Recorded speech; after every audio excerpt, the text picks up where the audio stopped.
లూకా సువార్త 17వ అధ్యాయం 17వ వచనం. అందుకు యేసు 10 మంది శుద్ధులైరి కారా, ఆ తొమ్మండుగురు ఎక్కడా?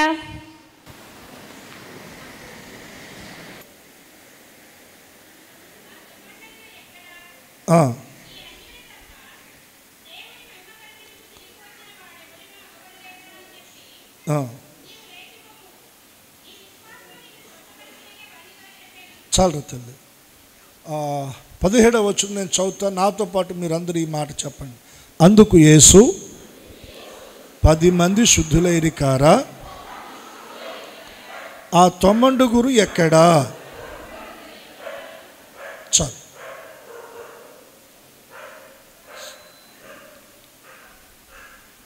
ప్రభువు వారు శరీరధారిగా ఉన్నప్పుడు ఆయన యెరూషలేమునకు ప్రయాణమై వెళుతూ ఉన్నాడు. సమరయ గలిలయ మధ్యగా యెరూషలేముకి ప్రభు ప్రయాణం చేస్తూ ఉన్నాడు. యెరూషలేముకి ప్రయాణం చేస్తూ ఉన్నాడు.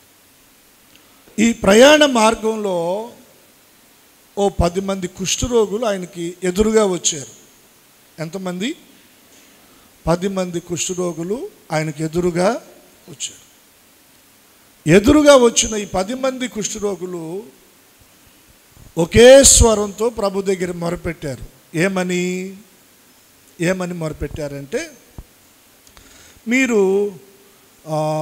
13వ వచనంలో మీరు గమనిస్తే, యేసు ప్రభువా మమ్ము కరుణించమని కేకలు వేశారు. ఒకటే మాట, ప్రభువా మమ్మును కరుణించుము, ప్రభువా మమ్మును. వారికి ఉన్న అనారోగ్యం, వారికి ఉన్న బాధ, వారికి ఉన్న జబ్బు, వారికి ఉన్న సమస్య, వారికి ఉన్న ఇబ్బంది, వారికి ఉన్న శ్రమను, వారికి ఉన్న కష్టాన్ని బట్టి ప్రభు దగ్గరకు వచ్చి వారు ఏమన్నారంటే, ప్రభువా మమ్మును కరుణించు, ప్రభువా మమ్మును కరుణించు. ప్రభు కరుణించాడు.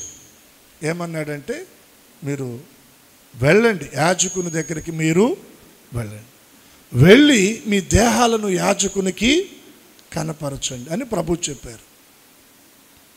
వెంటనే విశ్వాసముతో ప్రభు మాటకు విధేయులై, ప్రభు మాటకు లోబడి అక్కడి నుండి బయలుదేరి యాజకుని దగ్గరికి వెళుతున్నారు. యాజకుడు ఎక్కడ ఉంటాడు?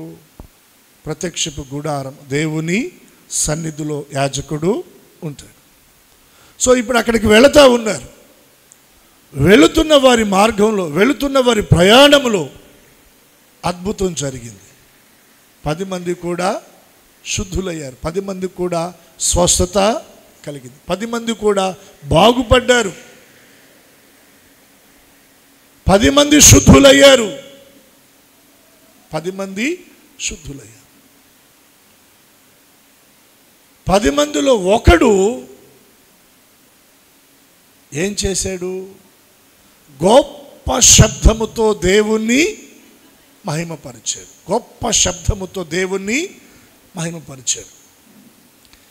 మహిమపరుచుచు తిరిగి వచ్చి ఆయనకు కృతజ్ఞతాస్తుతులు చెల్లించుచు ఆయన పాదముల యొద్ద సాగిలపడెను. వాడు సమరయుడు. ఇది జరిగింది. 10 మంది శుద్ధులయ్యారు. 10 మందికి స్వస్థత వచ్చింది. 10 మంది బాగుపడ్డారు. గొప్ప శబ్దంతో దేవుని మహిమపరుస్తూ తిరిగి వచ్చి ఆయన పాదముల దగ్గర సాగిలపడింది మాత్రం ఒక్కడే. జబ్బుతో ఉన్నప్పుడు వచ్చింది ఎంతమంది? 10 మంది. బాగుపడిన తర్వాత తిరిగి వచ్చింది ఎంతమంది? ఒక్కడు. ఇప్పుడు ప్రభు అడుగుతున్నాడు ఏమని? 10 మంది శుద్ధులైరి కారా, ఆ మిగిలిన 9 మంది ఎక్కడా? ఆ చివరి మాట ఎక్కడా? నాతో చెప్పండి అందరూ, ఎక్కడా? నీవెక్కడా? అర్థమైందా? ఇప్పుడు మనమే ఒక ప్రశ్న, నేను ఎక్కడున్నాను? నేను ఎక్కడున్నాను? ఈ 2024 సంవత్సరం జనవరి మాసం 1వ తేదీ నుండి 1వ గడియ 1వ గంట 1వ నిమిషము నుండి 12 మాసాలు 365 రోజులు ప్రతి గడియ ప్రతి గంట ప్రతి నిమిషం ఆయన నిన్ను కాపాడాడు, నిన్ను సంరక్షించాడు, నిన్ను పోషించాడు, నిన్ను ఆదరించాడు, నిన్ను ధైర్యపరిచాడు, చేపట్టి నడిపించాడు. ఈరోజు నువ్వెక్కడున్నావు? ఉందా సమాధానం? ఎక్కడున్నావు? నిద్రపోతూ ఇంటి దగ్గర నిద్ర మంచం మీద పడక మీద ఉన్నావా? ఎక్కడున్నావు? కేక్ ఒకటి తీసుకొని ఫ్రెండ్స్తో హైవే రోడ్ల మీద సెలబ్రేషన్ చేస్తూ అక్కడున్నావా? ఒకవేళ మద్యపు మత్తులో విందుల్లో వినోదాల్లో ఉన్నావా? ఎక్కడున్నావు? యేసయ్య అడుగుతున్నాడు, ఎక్కడున్నావు? ఎక్కడున్నావు?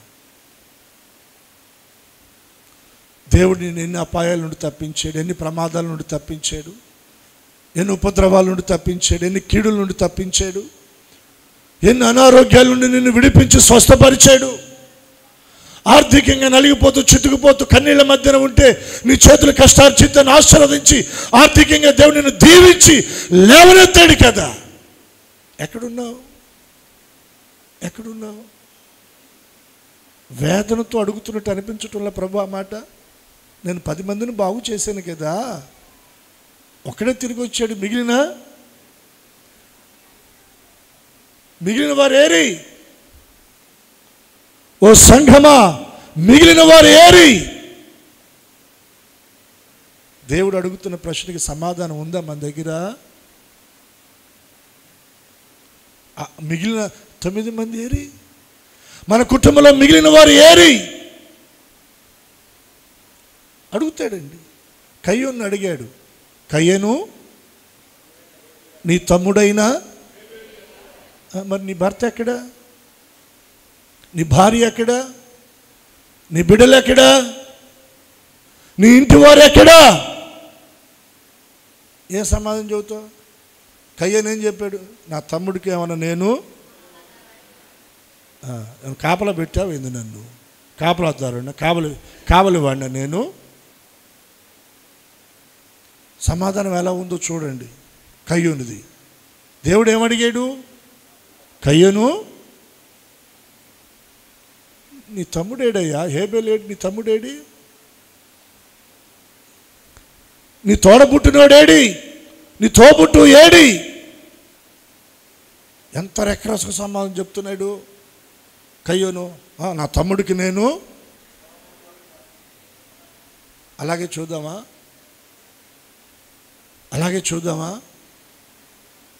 ఒకవేళ దేవుడు నీ భర్త ఏడని అడిగితే, నీ భార్య ఏదని అడిగితే, నీ పిల్లలు ఏరని అడిగితే,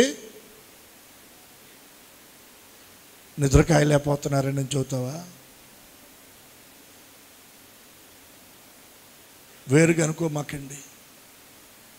ఒక పూట నిద్ర కాయలేకపోతే రోజు పడుకోయి అన్నాడు అనుకో, కాయలేకపోతున్నావు వాళ్ళ నిద్ర, సరే పడుకోలేక అని అన్నాడు అనుకో, ఏంది పరిస్థితి? అమ్మో, ఊహించలేం కదా. ఏదో నవ్వుతున్నాం కానీ నిజంగా అటువంటి పరిస్థితి ఎదురైతే గుండెలు బాదుకోవద్దా? గుండెలు పగిలేటట్టుగా రోధిస్తాం కదండి.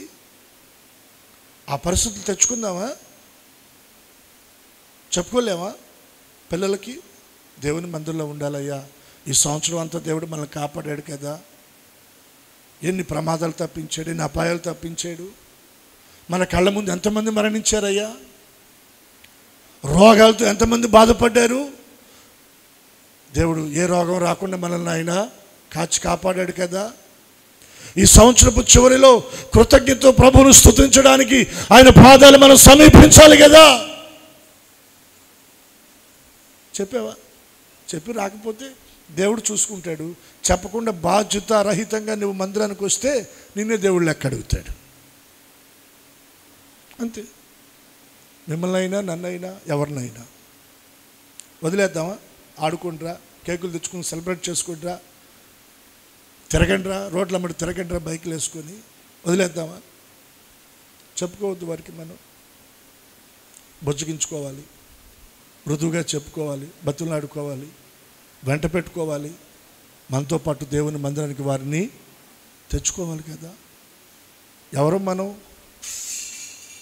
దేవుని ఎరిగిన ప్రజలు, దేవుని ఎరిగిన వారం కదా. దేవుడు కుటుంబంగా మనం కట్టాడు కదా.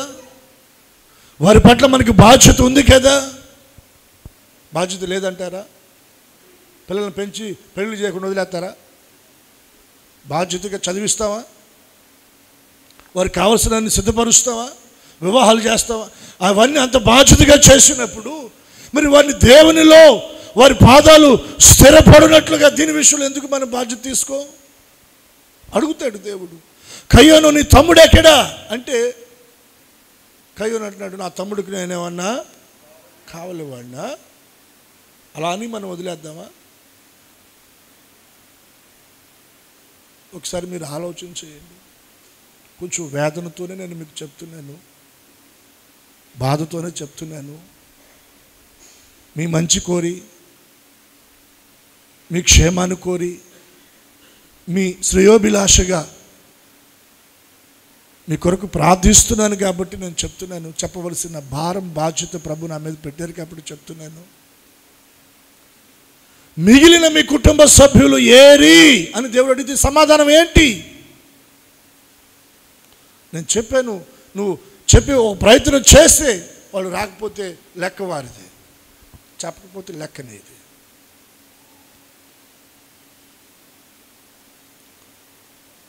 కయ్యోను ఏం చేశాడు? హేబెల్ని చంపేశాడండి.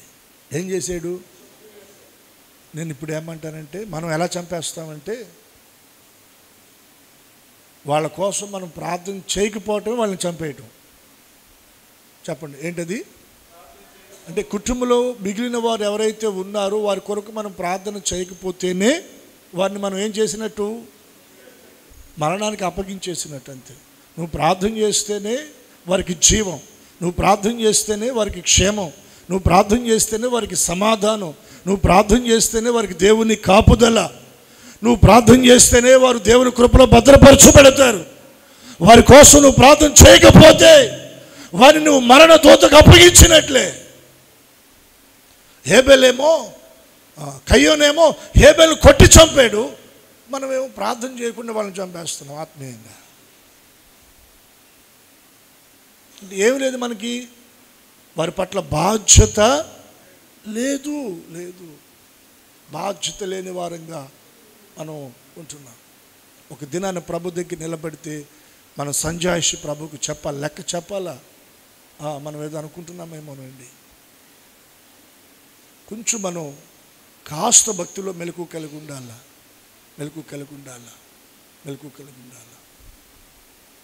మన దేవుడు ఎవరంటే ఆల్ఫా ఓమేగా, మొదటివాడు. దేవుల్లో సంవత్సరం మొదట్లో మనం ఆయన ఆరాధించాలి, చివరిలో ఆయన మనం సంవత్సర కాలం అంతా కూడా ప్రభువుని మనం ఆరాధించాలి. ఈ సంవత్సరం అంతా కాపాడిన దేవుని సన్నిధిలో 2 గంటలు ఉండలేవా? 3 గంటలు ఉండలేవా? ఉండలేకపోతే కాసేపు నిలబడి ఉండు. మందిరంలో కాళ్ళు నొప్పులు పడితే కూర్చొని ఉండు కాసేపు. అంత భారంగా అనిపిస్తే కాస్త 2 నిమిషాలు బయటికి వెళ్ళి మొహం మీద నీళ్ళు వేసుకునిరా. చేయలేవా దేవుని సన్నిధిలో జాగారం? కుటుంబంతో దేవుని సన్నిధిలో ఉండలేవా? ఎక్కడా? మిగిలిన వారు ఎక్కడా? కయ్యోను నీ తమ్ముడైన హేబెలు ఎక్కడా? ప్రశ్న దేవుని దగ్గర నుంచి దేవుడు సంధిస్తున్నాడు. మనం సమాధానం చెప్పాలా? ఏం చెప్పగలం? కొందరు పరిస్థితి ఎలా ఉంది, నేను మీకే అప్పగిస్తున్నాను.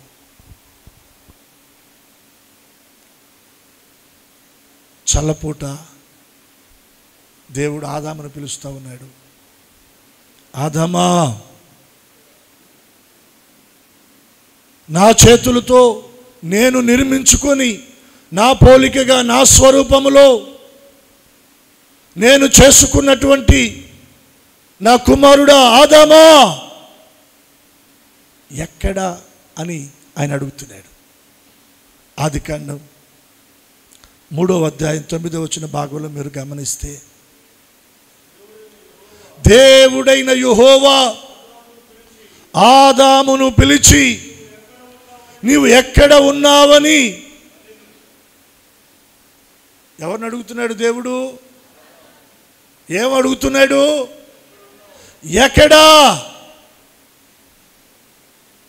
ఆదామా ఎక్కడా?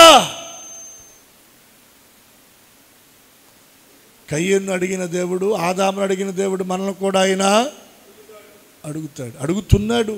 ఆదామా నీవు ఎక్కడున్నాడండి?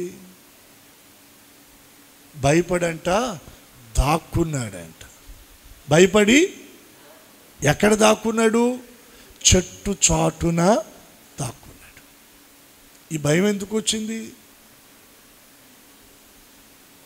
అసలు ఆదాములోనికి ఈ భయం ఎందుకు వచ్చింది? దేవుని ఆజ్ఞను అతిక్రమించు. నిజమండి, లేకపోతే భయం ఎందుకు ఉంటుంది? పిల్లలు చేయవద్దన్న పని చేసి తల్లిదండ్రుల ముందు నిలబడతారు. వాళ్ళు నిలబడలేదు. వాళ్ళు ఏం వస్తుంది? ముందు భయం వస్తుంది. పిల్లల్లోనే కాదండి, పెద్దోళ్ళలో కూడా చేయకూడని పని చేసినప్పుడు ధైర్యంగా నిలబడగలరా? ఏమొస్తుంది వాళ్ళలోనికి? భయం. భయం వస్తుందండి. ఆదాము ఏమంటున్నాడు? ఆదామా ఎక్కడున్నావు? ఆదాము అంటున్నాడు, అయ్యా తోటలో నీ స్వరాన్ని విన్నప్పుడు నేను దిగంబరిగా ఉండి భయపడి నేను దాక్కున్నానయ్యా. నేను దాక్కున్నా చెట్టు చాటున. ఆ పై వచ్చి ఉంటుంది, చెట్టు చాటును దాక్కున్నాడంట. చెట్టు చాటున ఉన్నాడంట. ఎక్కడుండాలి ఈయన? చెట్టు చాటున ఉండటం ఏందండి? ఎక్కడుండాలి ఆదాము? దేవునితో కూడా ఉండాలి. ఎవరితో ఉండాలి? ప్రతిరోజు ఏదైనా తోటలో చల్లపూట దేవుడైన యెహోవా ఆయన ఆదాము దగ్గరకు వచ్చినప్పుడు ఆదాము తన దేవుడైన యెహోవాతో కూడా ఆ తోటంతా సంచరించేవాడు. వారిద్దరు కలిసి చక్కగా నడిచేవారు, కలిసి ఒక చోట కూర్చొని సంభాషించేవారు, మాట్లాడుకునేవారు, ఎన్నో ఆలోచనలు ఒకరితో ఒకరు చెప్పుకునేవాళ్ళండి. ఈ రోజున దేవునితో నడవలేకపోతున్నాడు, దేవునితో కలిసి కూర్చోలేకపోతున్నాడు, దేవునితో మాట్లాడలేకపోతున్నాడు. ఆదామా ఎక్కడ అంటే ఎక్కడున్నాడంట? చెట్టు చోటును దాక్కున్నాడంట. ఎక్కడా? ఈ రోజున మనం ఎక్కడా? ఎందుకు మందిరానికి రాలేకపోతున్నాం? ఎందుకు ప్రార్థన చేసుకోలేకపోతున్నాం? ఎందుకు వాక్యాన్ని చదవలేకపోతున్నాం? ఎందుకు దేవుని సన్నిధి అంటే ఆసక్తి తగ్గింది? ఏమండి, ఎందుకు ఆదాము దేవుని చూసి భయపడి దాక్కుంటున్నాడు దూరంగా వెళ్ళిపోయి? దేవుడు వద్దన్నది ఏదో ఏదో ఏదో ఏదో ఆదాము చేశాడు. నీవు కూడా నేను కూడా ఎక్కడో ఎక్కడో తొట్టిల్లుతున్నావు. దేవునికి బాధను కలగ చేస్తా. అది మనకు అర్థం అవుతుంది. అర్థమయ్యే ఆయన ఎదుటికి మనం రాలేకపోతాం. అటువంటి మిస్టేక్స్తో ఒకవేళ ఎక్కడైనా మనం దాగి ఉంటే దేవుడు అడుగుతున్నాడు, ఆదామా నీవు ఎక్కడా? ఎక్కడ? చెట్టు చాటును దాక్కుంటావా? దేవునితో కూర్చుంటావా? దేవునితో సహవాసం చేస్తావా? ఎక్కడా? ఎక్కడా? యోహాన్ అంటాడు, మన సహవాసం అయితే తండ్రితోనూ ఆయన కుమారుడైన ప్రభువైన యేసుక్రీస్తు వారితోనూ పరిశుద్ధాత్మ దేవునితో మన సహవాసం. ఎక్కడ కూర్చోవాలి మనం? చెప్పండి. దుష్టుని ఆలోచన చొప్పున నడువక. పాపుల మార్గాన అపహాసకులు కూర్చుండ చోటున మరి ఎక్కడ కూర్చోవాలి? యెహోవా ధర్మశాస్త్రము ఎక్కడ ఆనందించాలండి? ఈ మధ్య 2-3 సార్లు అనిపించింది బైబిల్ చదువుకుంటా ఉన్నప్పుడు కొన్ని వచనాలు హృదయానికి దగ్గరగా తాకితే ఎంతో ప్రాణం తెప్పరిల్లినట్టు అనిపిస్తే బైబిల్ని ముద్దు పెట్టుకోవాలనిపించింది. ముద్దు పెట్టుకున్నాను నేను. ఎక్కడ ఆనందించాలి మనం? బైబిల్ని చదువుతూ ఉంటే ఆ మాటలండి మన హృదయాన్ని తాకుతూ ఉంటే మన ప్రాణం తెప్పరిల్లుతుంది. దావీదు భక్తుడు ఏమన్నాడు తెలుసా? క్రొవ్వు మెదడు ఏం దొరికిందంట? ఇప్పుడు మన భాషలో చెప్పుకోవాలంటే వేట పలావు దొరికితే మన ప్రాణం తృప్తి చెందినట్లు, అబ్బా అని మనం ఫీల్ అయినట్లుగా దేవుని వాక్యం చదువుతుంటే ఏమవ్వాలి?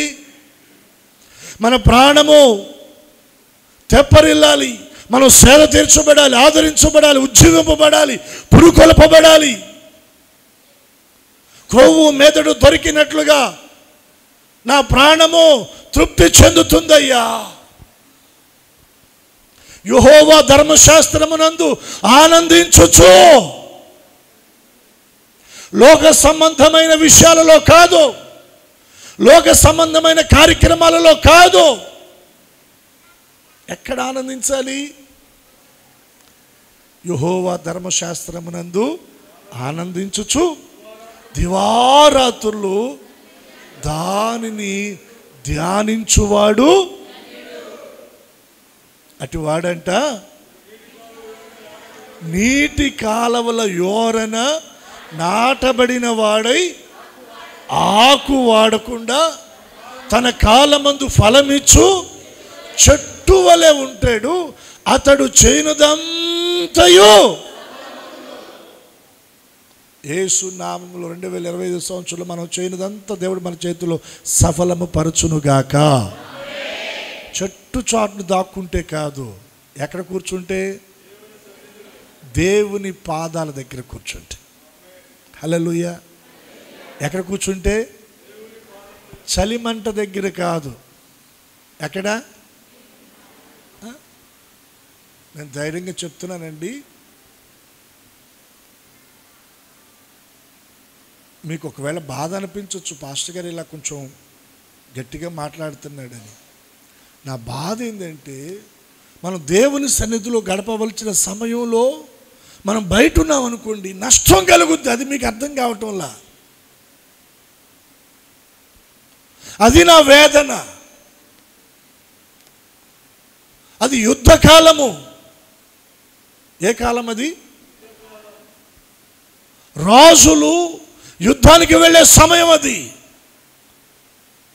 ఆ సమయంలో దావీదు ఇంట్లో నిద్రపోయి మిద్దె మీదకి ఎక్కాడు. మంచి జరిగిందా చెడు జరిగిందా? నా బాధ ఏంటంటే నువ్వు దేవుని సన్నిధిలో ఉండవలసిన సమయం దేవుని సన్నిధిలో ఉండకుండా మరొక చోటుని ఉంటే నీకు మేలు జరగదు.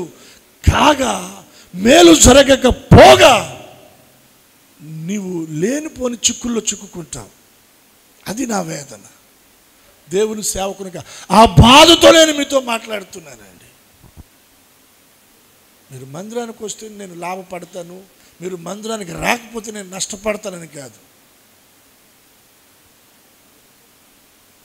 ప్రారంభంలో 1999లో 3-4 8 గంటలకు ప్రారంభించి తెల్లవారుజాము 4 గంటల వరకు ఆరాధన చేసాం.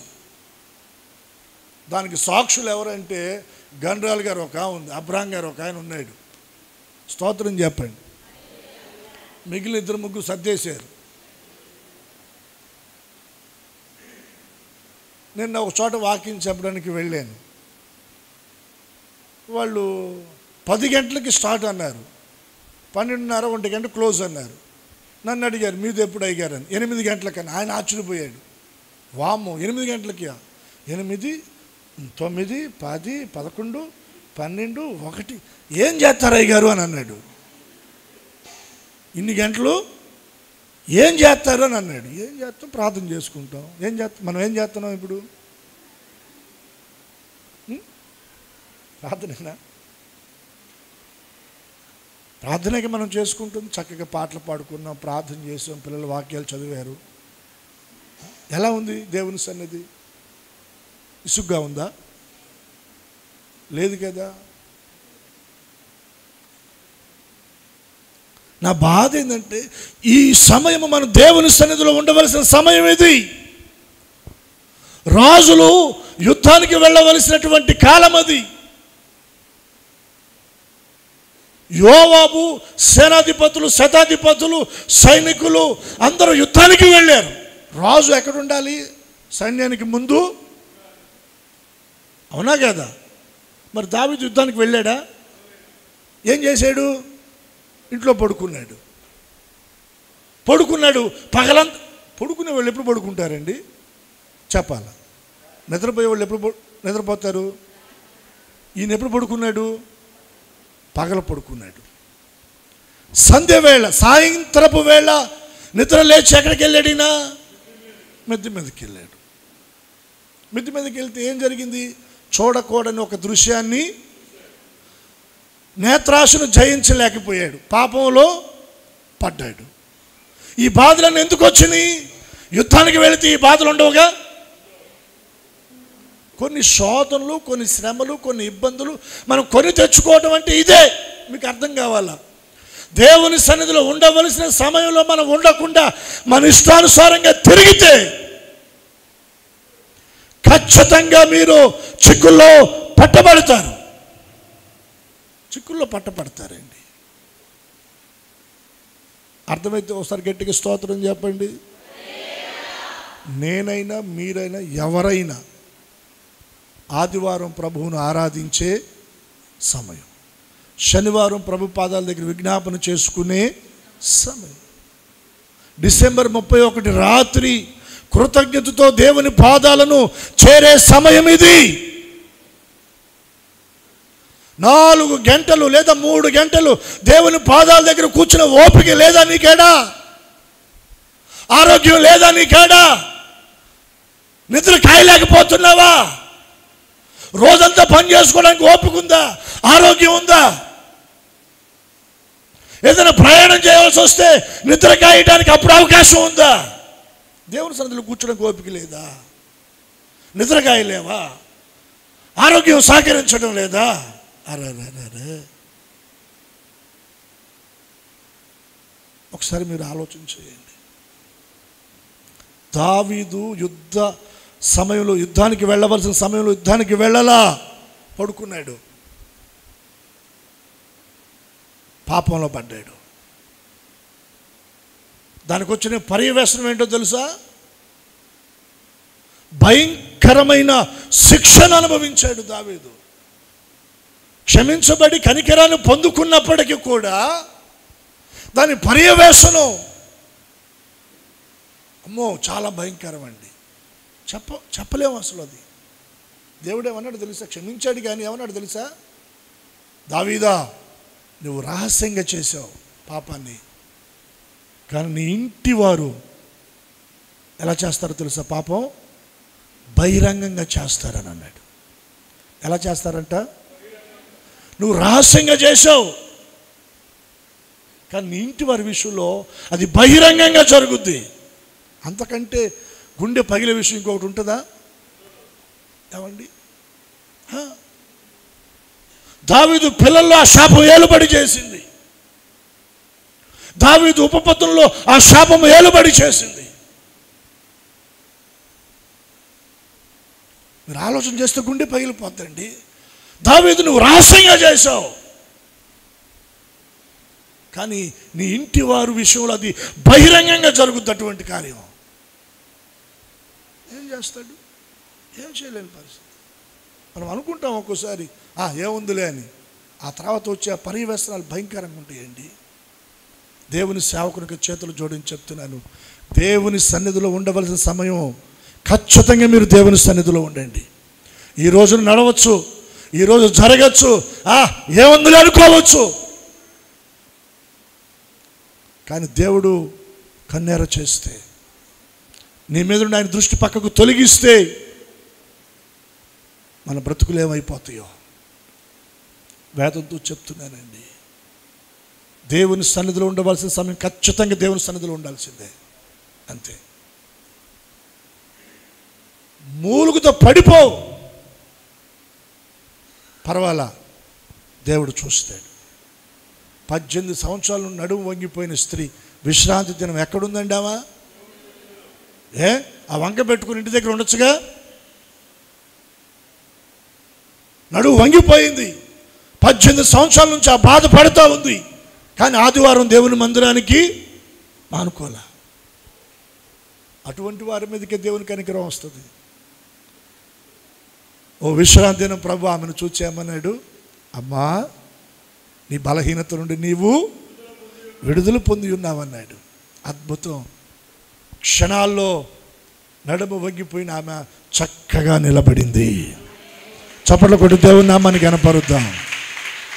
నేను అంటాను, నువ్వు ఉండవలసిన దేవుని సన్నిధిలో ఆ సమయంలో నువ్వు దేవుని సన్నిధిలో ఉంటే అది నీకు నీ బలహీనతల నుండి నిన్ను విడిపిస్తుంది.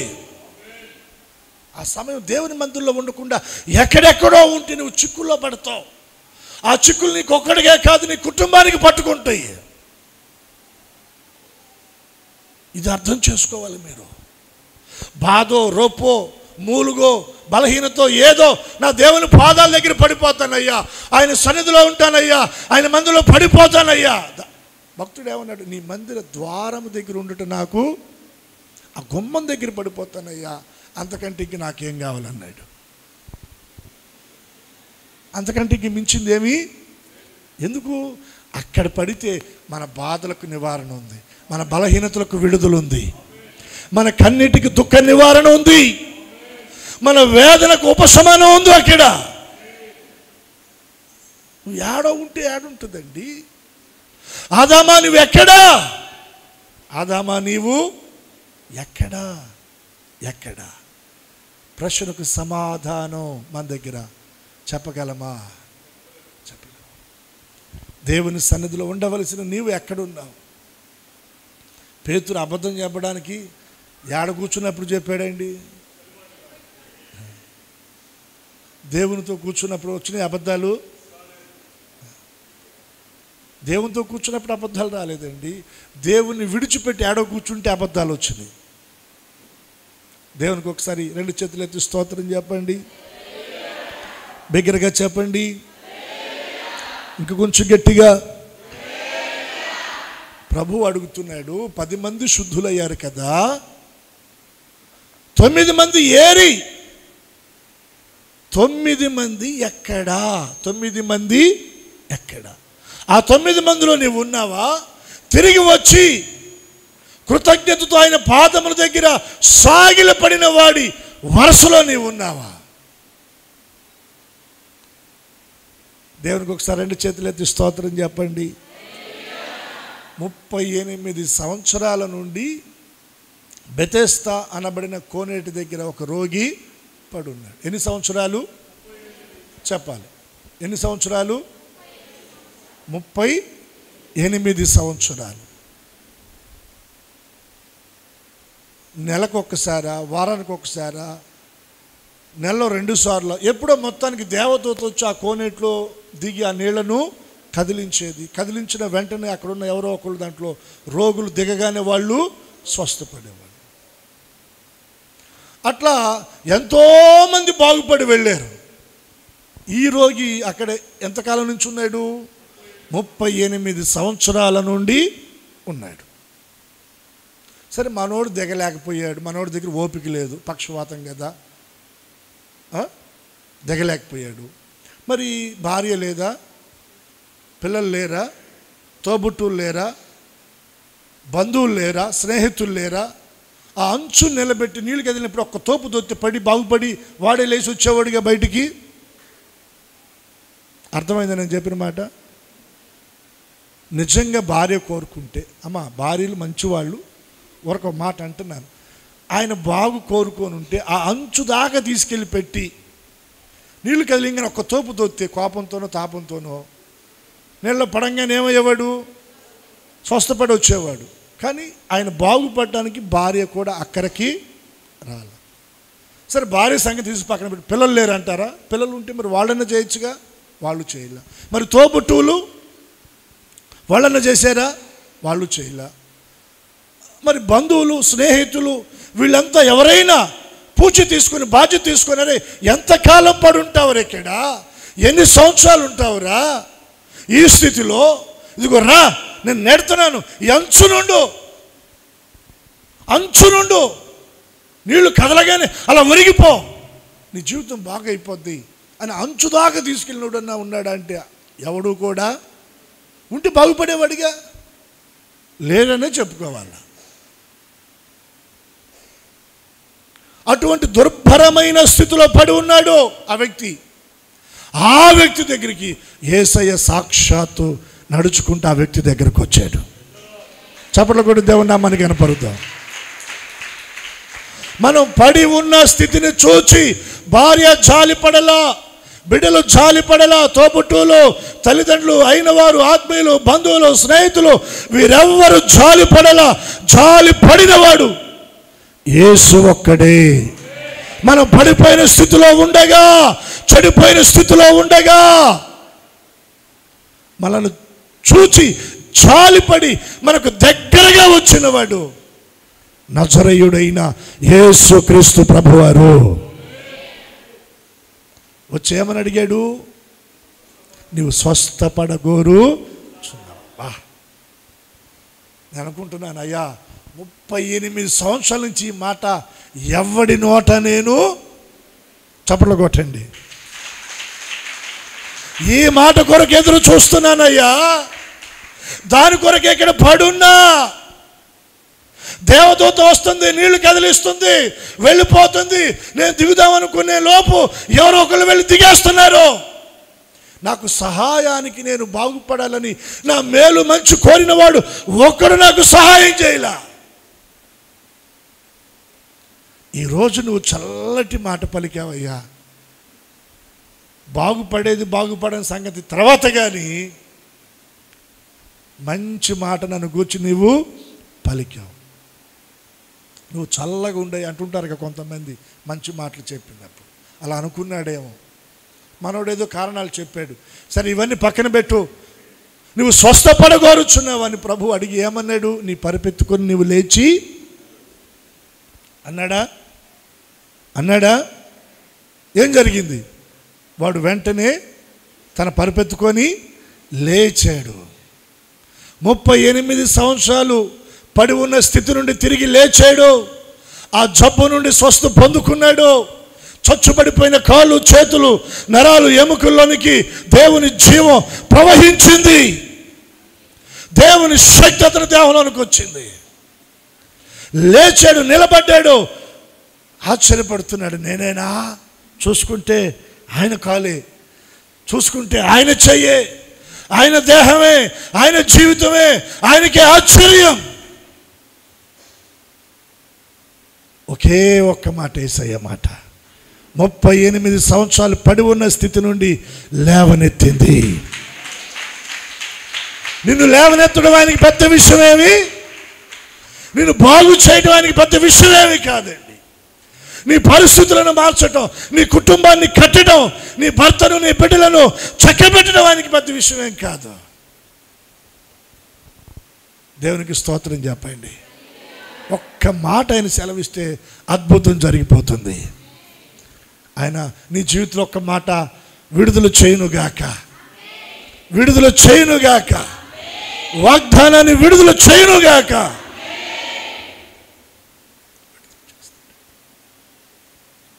ఆశ్చర్యపడిపోతున్నాడు. యేసే తన దారిని ఆయన వెళ్ళిపోయాడు, మనోడు దారిని మనోడు వెళ్ళిపోయాడు. ఆశ్చర్యకరమైన విషయం ఏంటో తెలుసా? మరుసటి విశ్రాంతి దినాన యేసు ప్రభు సమాజ మందిరానికి వచ్చాడు. ఎక్కడికి వచ్చాడు? చర్చికి వచ్చాడు యేసు ప్రభు. ఆయన ఎక్కడున్నా చర్చికి వెళ్తాడు. ఆయనకంటే అవసరం అండి, మనకు అవసరమా?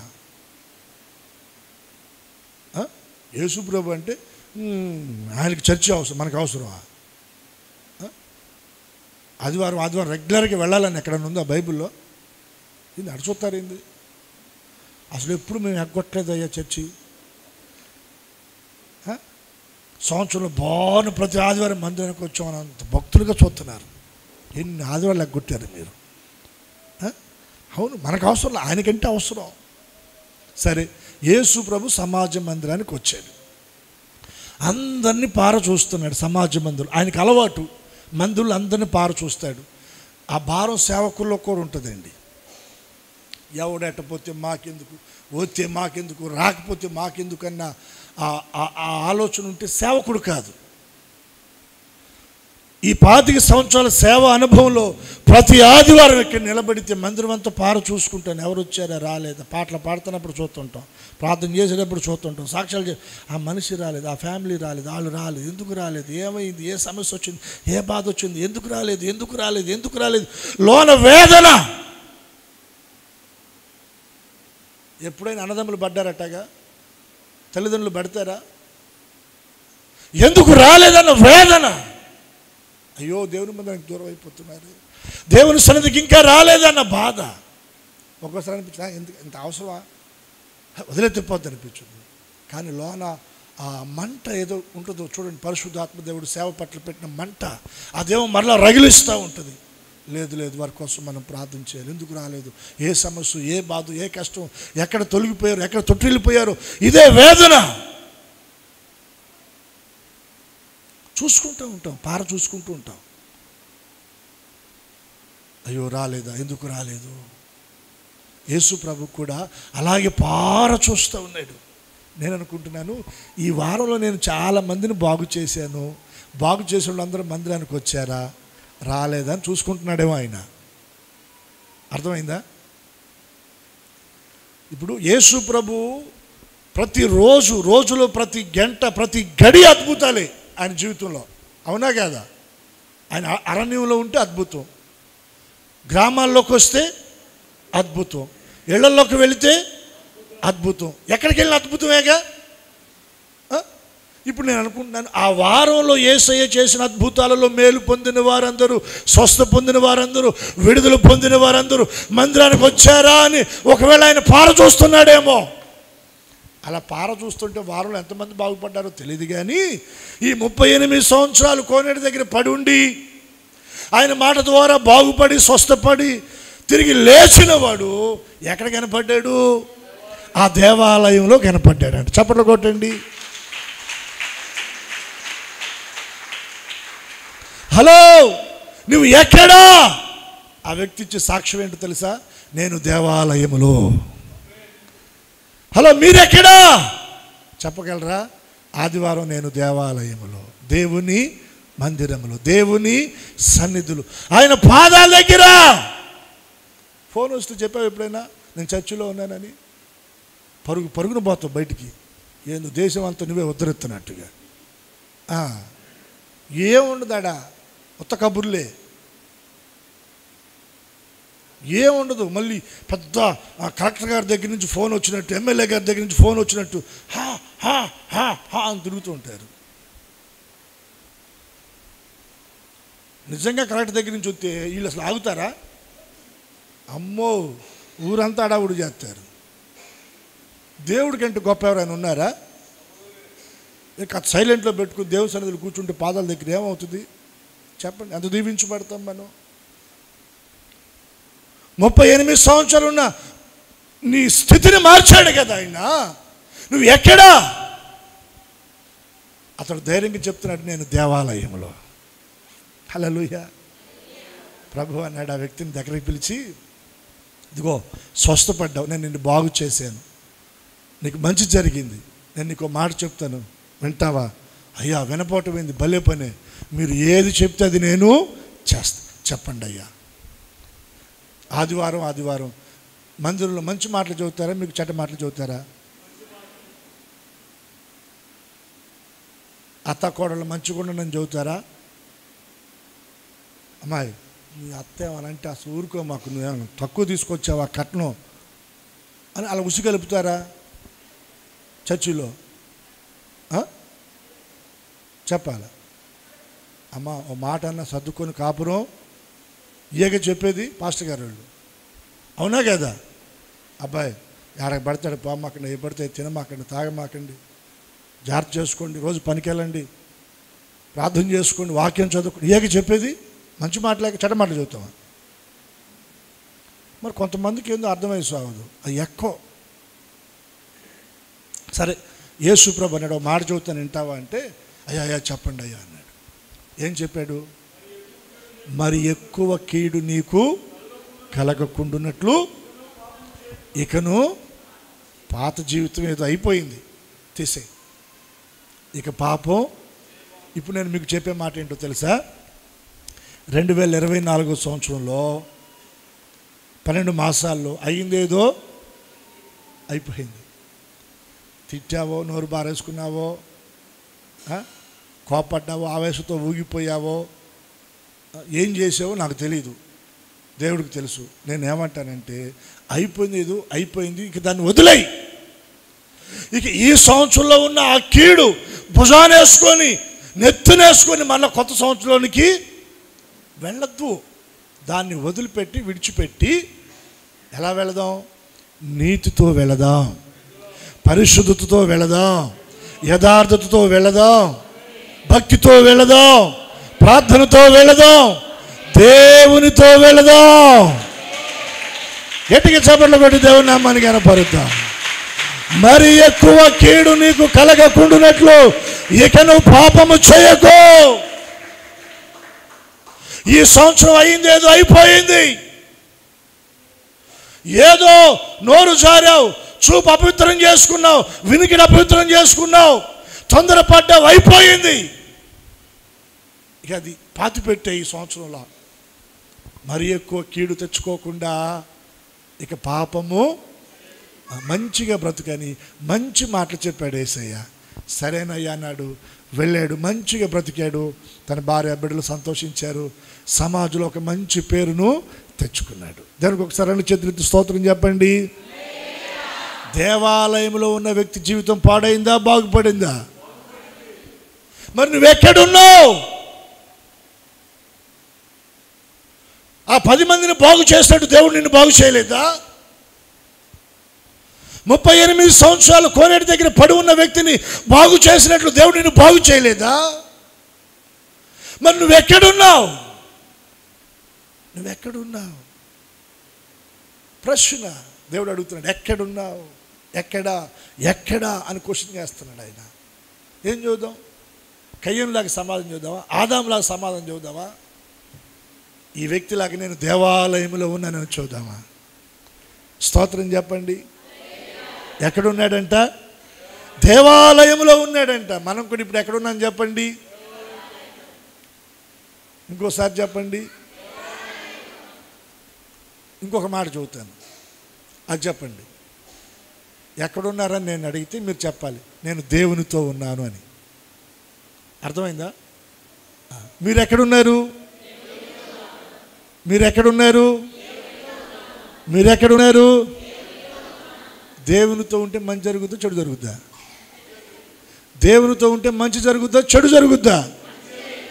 మేలు జరుగుద్దా, కీడు జరుగుద్దా?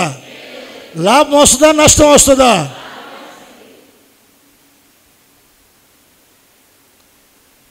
ఇప్పుడు లాభం కావాలా, నష్టం కావాలా? లాభం కావాలంటే దేవునితో ఉండండి, నష్టం కావాలంటే రోడ్ల మీద తిరగండి. స్తోత్రం చెప్పండి. తిరిగేటప్పుడు బాగుంటుంది, తిరిగేటప్పుడు అబ్బో ఏం కిలకిల్లాడతారు, ఆ తర్వాత దరువు పడితే కానీ బాధలు పడతారు.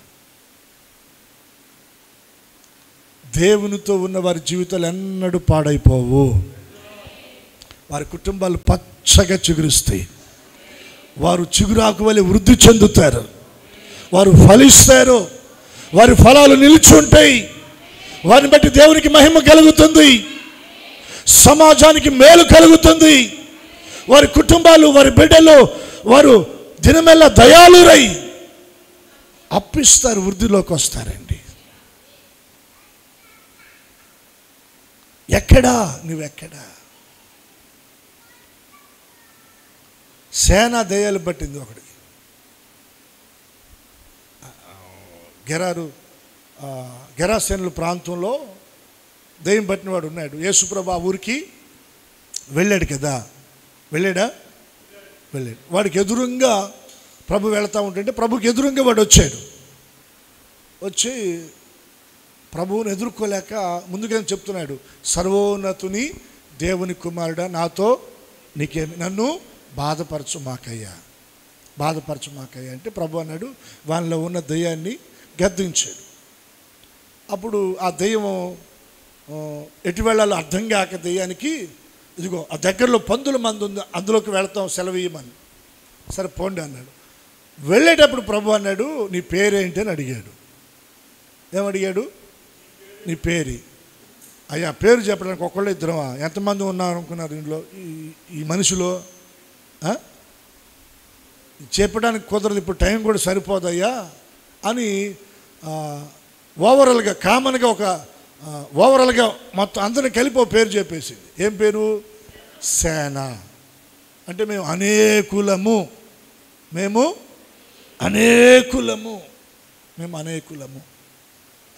ప్రభు సిలువకు అప్పగించబడినప్పుడు పేతురుతో ఒక మాట అంటాడు, నేను తండ్రిని వేడుకొని ఎడల 12 సేన వ్యూహముల కంటే ఎక్కువ మందిని దేవుని దూతలను ఆయన నాకు పంపించడా అంటాడు.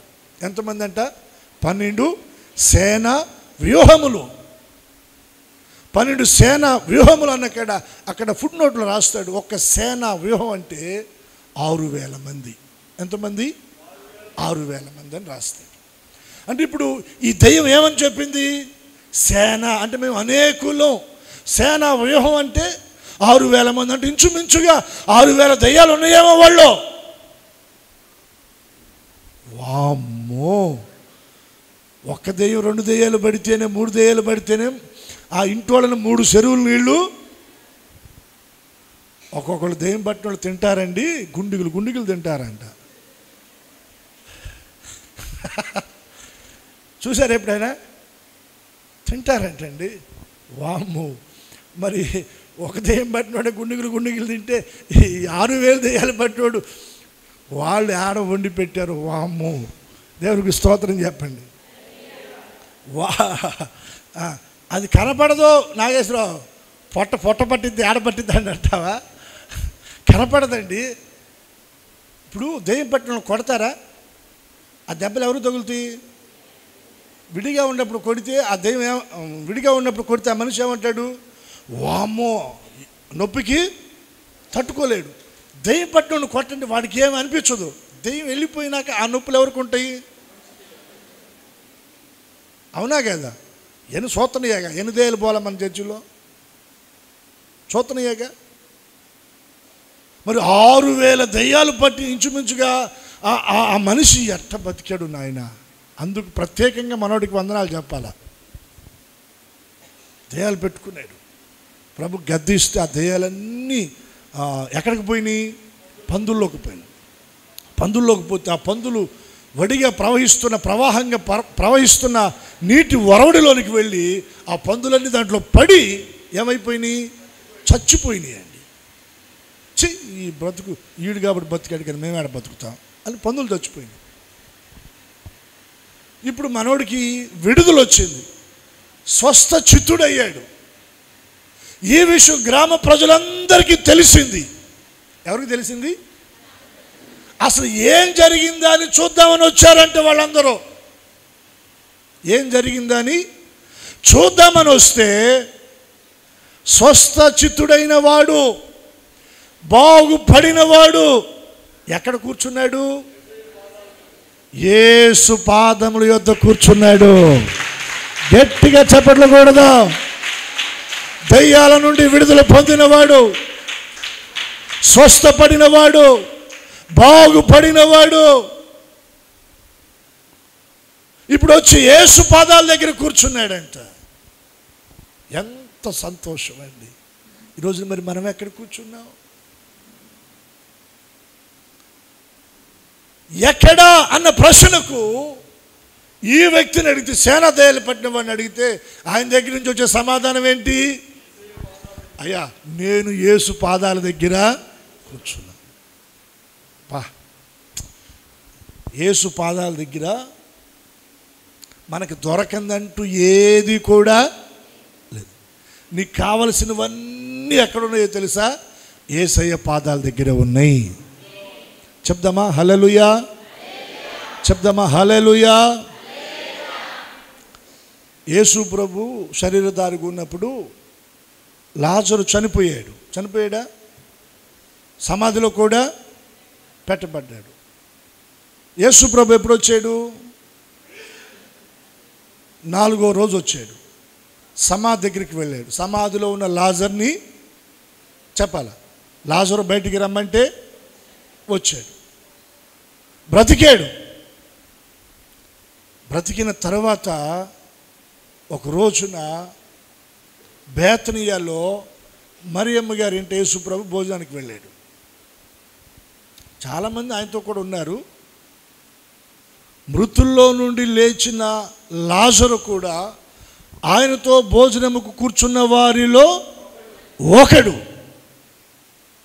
ఎప్పుడు కూర్చున్నాడు? చచ్చి బతికిన తర్వాత కూర్చున్నాడు. హల్లెలూయా. చచ్చి బ్రతికిన తర్వాత మరియమ్మ గారన్నా మార్తమ్మ గారన్నా యేసు ప్రభుకి పిచ్చి అభిమానం. వాళ్ళు కూడా అలాగే యేసయ్యను ప్రేమించేవాళ్ళు. బేతనియాకి అటువైపు ఎప్పుడు వెళ్ళినా యేసు ప్రభు ఖచ్చితంగా గృహాన్ని దర్శించేవాడు. ఎప్పుడు వెళ్ళినా మరియమ్మ ఉండేది, మార్తమ్మ ఉండేది, వీళ్ళిద్దరూ ఉండేవాళ్ళు. కానీ వాళ్ళ సహోదరుడైన లాజరు ఎప్పుడు కూడా ఉన్నట్టుగా మనకి బైబిల్లో కనపడదు. ఏంటి? బిజీ. ఏంటి? బిజీ. వ్యాపారంలో బిజీ, చేతి పనిలో బిజీ, వ్యవసాయంలో బిజీ, ఫ్రెండ్స్తో బిజీ, ఆటల్లో బిజీ, ప్రయాణాల్లో బిజీ. అబ్బో busy busy busy busy busy. ఏమొచ్చింది? ఒక రోజున రోగం వచ్చింది. ఏమొచ్చింది చెప్పండి? బిజీ బిజీ బిజీ అంటూ ఎక్కడో ఏదో తగులుకుంటుంది. స్తోత్రం చెప్పండి. అయ్యా పాస్టర్ గారు ఏంది ఇలా విరుచుకుపడిపోతాం అంటారా? నా బాధ అంతా ఒక్కటే, మీరు దేవునిలో ఉండి ఫలించాలి. దేవునికి దూరమై మీరు దేవుని ఆశీర్వాదాలు కోల్పోకూడదు. అది నా బాధ. లాజరు బిజీ బిజీ బిజీ బిజీ. మరియమ్మకు రోగం వచ్చిందని రాయబడిందా? లాజరుకి మరియమ్మ ఎవరు? అక్క. మార్తమ్మ ఎవరు? అక్కే. ఎవరు చెప్పింది? అక్కే. అక్కలు ఆరోగ్యంగా ఉన్నారు, చిన్నోడు రోగాల పాలయ్యాడు. యేసు పాదాల దగ్గర కూర్చొని ఆరోగ్యంగానే ఉన్నారు, బిజీ బిజీ అని తిరిగే వాళ్ళు రోగాల పాలయ్యారు.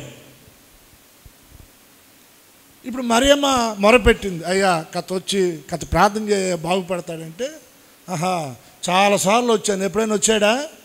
మనకే కదా, ఆయనకి తెలుసు. ఇచ్చానమ్మా వాయనం, పుచ్చుకున్నానమ్మా. నువ్వు ఇస్తేనే అవతరాలు పుచ్చుకుంటారు, పుచ్చుకుంటే ఖచ్చితంగా వాళ్ళు కూడా నీకు అంతే కదా. నువ్వు ఏది చేసావో అదే మళ్ళీ రిటర్న్ వస్తుంది. ఆయన వచ్చినప్పుడు ఎప్పుడు ఆయన దగ్గరికి నువ్వు రాలా, ఇప్పుడు నువ్వు రోగంతో ఉంటే ఆయన వస్తాడా పరిగెత్తుకుంటా? అర్థమైంది నేను చెప్పింది? నువ్వు ఆదివారం చర్చికి వచ్చావనుకో, ఆయన చూస్తాడు, నా బిడ్డ చర్చికి వచ్చాడు. నీకు ఏదైనా బాగోలేదనుకో, ఇంట్లో నువ్వు పడుకుని ఉన్నావు, ఒక జ్వరం వచ్చి, మంగళవారం బుధవారం ఎవరు వస్తారు నీ దగ్గరికి? పరిగెత్తుకుంటే ఆయన వస్తాడు. నువ్వు రాకపోతే, ఇప్పుడు లాజరు రాలా, లాజరుకి బాగోకపోతే యేసయ్య వచ్చాడా? అక్కడ ఉన్న దగ్గర నేను చదువుతుంది, ఆయన పనిమాల కబురు పంపిస్తే ఇని ఎక్కడికి వెళ్ళాడంట? ఇంకా దూరం వెళ్ళిపోయాడంట, అందుబాటులో నుండి ఇంకా దూరంగా వెళ్ళిపోయాడంట. వీటికి రావాలి రోగం. ఆ రోగం ముదిరింది, చచ్చి అప్పుడు వచ్చాడు యేసయ్య, వచ్చి బ్రతికించాడు. ఇప్పుడు బ్రతికిన తర్వాత లాజరు ఎక్కడా అంటే, అయ్యా బుద్ధి వచ్చింది. ఏమొచ్చింది? ఇప్పుడు ఎక్కడ అంటే ఏమంటున్నాడు? యేసు పాదాల దగ్గర. స్తోత్రం చెప్పండి, గట్టిగా చెప్పండి. ఎక్కడికి వచ్చాడు? యేసు పాదాల దగ్గరకు వచ్చాడు. లాజరు గారిని మనం పలకరించాయా ఎక్కడ అంటే యేసు. మరి ఇంతకుముందు ఎప్పుడైనా ఇంతకుముందు లేనయ్యా, అప్పుడు బిజీ అన్నాను, రోగాలు తెచ్చుకున్నాను, చివరికి చావు కూడా తెచ్చుకున్నాను. కానీ కృపతో ఆయన నన్ను బ్రతికించాడు. బ్రతికించబడిన నేను ఇక ఆయన పాదాల దగ్గర నా శేష జీవితం.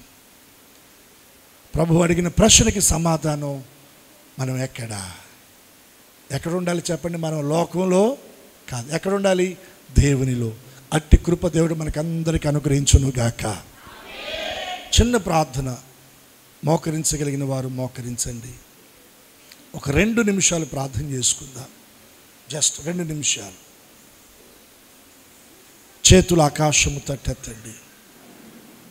యేసయ్య అడుగుతున్నాడు, నేను 10 మందిని బాగు చేశాను, మీ కుటుంబం అంతటిని నేను దర్శించాను, కుటుంబం అంతటిని నేను రక్షించాను, నా ప్రేమ మీ ఎడల నేను వెల్లడి చేశాను. ఈరోజున మీరు ఎక్కడున్నారు? ఆ ప్రశ్నకి సమాధానం దేవుని దగ్గర మనం చెప్పుకుందాం. ఒకవేళ మనం ఒకవేళ దేవునికి ఎడంగా ఉంటే దేవుని దగ్గర మనం పశ్చాత్తాపడి క్షమాపణ కోరుకుందాం. అయ్యా నన్ను క్షమించండి, అయ్యా నన్ను క్షమించండి ప్రభువా. కుష్ఠరోగి బాగుపడ్డ వ్యక్తి తిరిగి వచ్చాడు, కృతజ్ఞతతో నీ పాదాల దగ్గర సాగిలపడ్డాడయ్యా. 38 సంవత్సరాల నుండి బాగుపడినటువంటి రోగి దేవాలయంలో ఉన్నాడయ్యా. సేనాదయాలు వదిలిపోయిన వాడు నీ పాదాల చెంత కూర్చున్నాడు ప్రభువా. చనిపోయి బ్రతికిన లాజరు నీ పాదాల దగ్గర కూర్చున్నాడయ్యా. నేను కూడా నీ పాదాల దగ్గర కూర్చోవాలయ్యా అని ప్రార్థన చేసుకుందాం. హల్లెలూయా. స్తోత్రం. పరిశుద్ధ తండ్రి నాయనా మీకు వందనాలు. విత్తబడిన వాక్యం అందరి హృదయాల్లో నీరు కట్టి ఫలింపచేయండి. 10 మంది శుద్ధులైరి కారా, మిగిలిన 90 ఎక్కడా అని మీరు అడిగినప్పుడు ప్రభా సమాధానము లేదయ్యా. అటువంటి స్థితిలో మేము ఉండకూడదు నాయన. శుద్ధుడై బాగుపడి స్వస్థపడిన వాడు గొప్ప శబ్దంతో దేవుని మహిమపరుస్తూ తిరిగి వచ్చి ఆయన పాదముల దగ్గర సాగిలపడిన అనుభవము మా అందరికీ మీరు అనుగ్రహించుదురుగాక. మా కుటుంబాలకు మీరు అనుగ్రహించుదురుగాక. మా బిడ్డలకు అనుగ్రహించుదురుగాక. అట్టి అనుభవంలో స్థిరపరిచి దీవించి మహిమ పొందమని యేసు నామమును ప్రార్థించి అడుగుచున్నాము తండ్రి.